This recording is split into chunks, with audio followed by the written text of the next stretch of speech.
Okay, so let's talk about complex fractions. So what is a complex fraction?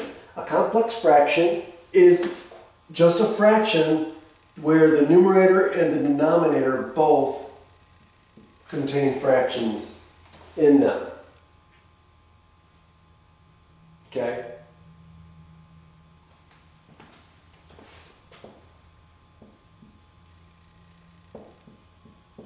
So this would be an example of a complex fraction. Okay? So how do we handle fractions like these?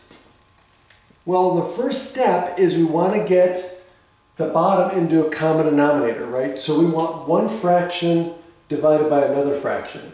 Because if we can get it to look like that, right? If we can get it to the form of A over B divided by C over D, then we know how to handle that easy, right?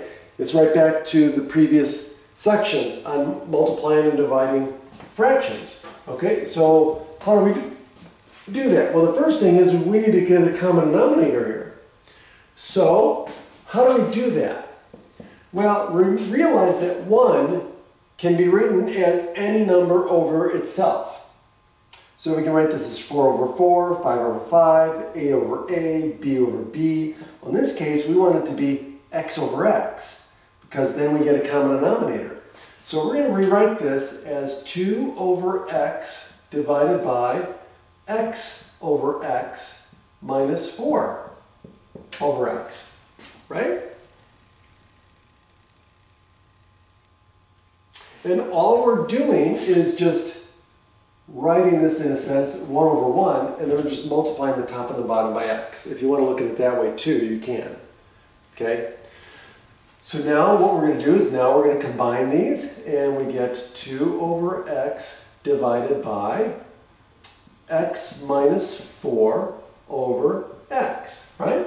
And so now we are set, because now we can just write this as a multiplication.